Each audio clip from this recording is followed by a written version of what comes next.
Assalamu alaikum wa rahmatullahi wa barakatuh, everyone. Welcome to Amazed by the Quran, a series in which I like to share with you things I find amazing about the Quran. Today, something about just life. SubhanAllah, Allah says, حَسِبَ الَّذِينَ فِي قُلُوبِهِم مَرَضٌ أَلَّنْ يُخْرِجَ اللَّهُ أَضْغَانَهُم. Or is it the case that the people who have some disease in their heart, have they assumed that Allah will not bring out their hatred and their spite and their resentment? The word adghan comes from daghan or dighan in Arabic, which linguists would argue means al-haqad wal-baghda wal-adawa, which resentment, ill feeling, spite towards somebody. And Allah is saying in this ayah that people that have these kinds of sentiments, they tend to hide them. Like somebody meets you with a smile and they say salam to you and they give you a hug and they ask how you're doing, but yet they're harboring inside them these ill feelings towards you. They have this grudge against you. They're holding something you said for a long time and they don't tell you that. And you'll never get an idea. You won't have a clue that they're holding this against you, right? And as a matter of fact, it comes out in other people's gatherings, and when they're among their other friends or whatever, they'll talk about you and they'll say things about you. But when they meet you, it's all good. They're just going to pretend everything is just fine. And Allah calls them out on this. And first of all, He describes this as a disease of their hearts. It's a spiritual disease. It's not just, you would think the disease of the heart is when somebody doesn't remember Allah, or when someone is heedless, or they become greedy, or they become materialistic, and they're not spiritual enough. And yet in this ayah, actually part of the meaning of people who have a disease in their heart is actually people who have resentment towards others in their heart. People who are harboring ill feeling towards others in their heart, subhanAllah. That's a spiritual disease.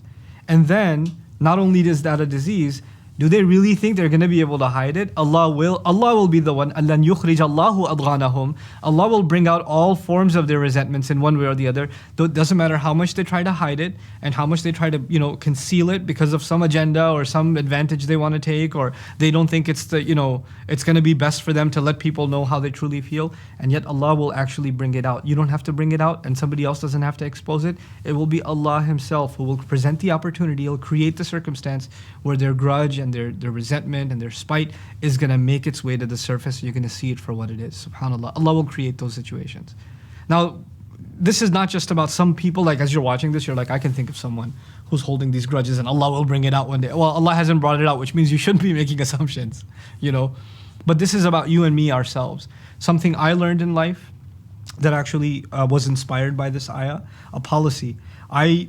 Sometimes you have friends and they say things and it hurts your feelings and you don't say anything back. You just kind of hold it in and it doesn't let you go. A long time goes by and you still hold on to what they said, and it does put a crack in your relationship with that friend or with that whoever, that relative, but you don't bring it up to them.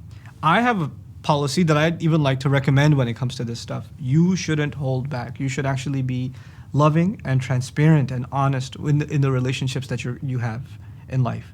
If somebody did say something that hurt your feelings and you've been harboring it for a long time, don't let it turn into a disease inside your heart. Just let them know, look, you said this, it really hurt my feelings. I've been holding it, but I don't know if I should hold it anymore. I really wanted to let you know. And I actually did that more recently. I did that with some friends and some associates, that they did say something or do something that hurt my feelings personally.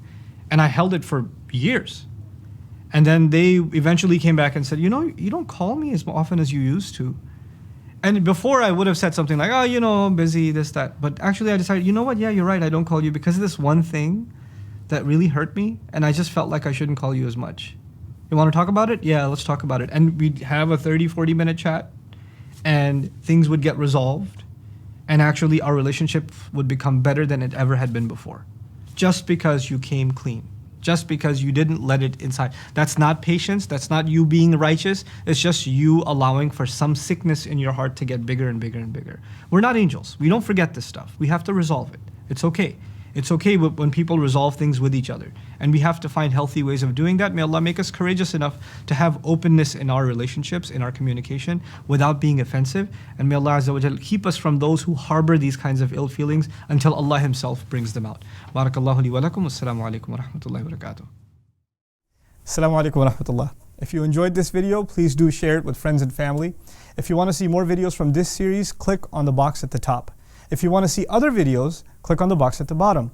And don't forget to hit the subscribe button. Thanks.